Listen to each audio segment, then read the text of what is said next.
अस्सलाम वालेकुम friends, welcome back to Top Smarties drama serial Mayri. जहां पर हर किसी की नज़र है तो सिर्फ ज़हीर भाई के बिजनेस पर। पता नहीं वो बिजनेस लाखों का है या करोड़ों का, ये तो अब वही जाने। लेकिन यहाँ पर हर कोई डिपेंड करना चाहता है सिर्फ ज़हीर भाई के बिजनेस पर। हबीब ने फैमी के दिल में भी ये बात डाल दी कि तुम्हें यहाँ से चली जाना चाहिए। जैसे कि रहीला ने उसे समझाया, उसने फैमी से कह दिया कि यहाँ से जाओ। और वहाँ पर जाकर चूंकि तुम्हारा शोहर नहीं, कोई कमाने वाला नहीं, तो समीना भाभी से घर के सारे अखराजात लो।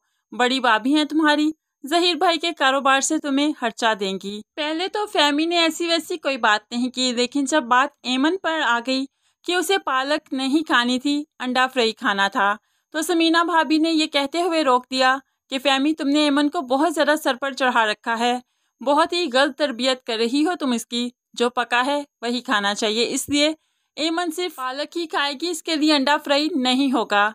ऐसे में फेमी को तो बहुत गुस्सा आया। जब समीना भाभी को अकेले में देखा तो उनके पास चली ही गई और कहने लगी, मैं चाहती हूँ मैं अपने घर वापस चली जाऊँ, लेकिन आप जानती हैं मेरा फ्लैट किराए का था, इसलिए ज़हीर भाई की आमदनी में से मेरा किराया दिया जाए और उसके बाद मेरा और एमन का पूरा खर्चा भी उठाएं आप, क्योंकि ये अब आपका ही फर्ज बनता है। समीना एकदम से तो चुप कर गई, लेकिन फिर कहने लगी, तुम्हें किसी ने सिखाकर भेजा है या खुद ही कह रही हो? क्योंकि समीना को ये अल्फाज हबीब के ही लग रहे थे।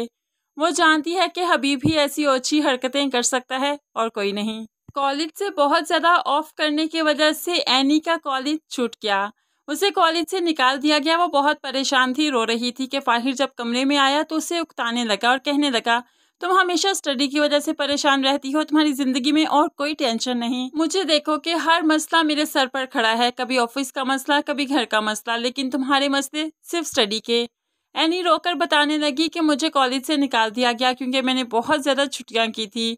तो यहाँ पर फाहिर को गुस्सा आ जाता है, कॉलेज से निकाल दिया तो क्या हुआ, घर संभालो, बेटी संभालो, अब तुम्हें यही सब ही तो करना चाहिए। अगर स्टडी करनी है तो प्राइवेट कर लो, इसमें क्या हर्ज है। ये कहते हुए वो कमरे से उसे डांट कर बुरी तरह से निकल जाता है।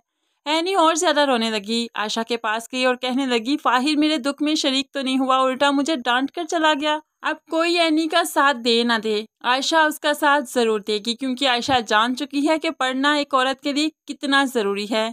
इसलिए आयशा एनी का साथ देते हुए एनी की स्टडीज़ ज़रूर कंप्लीट करवाएगी।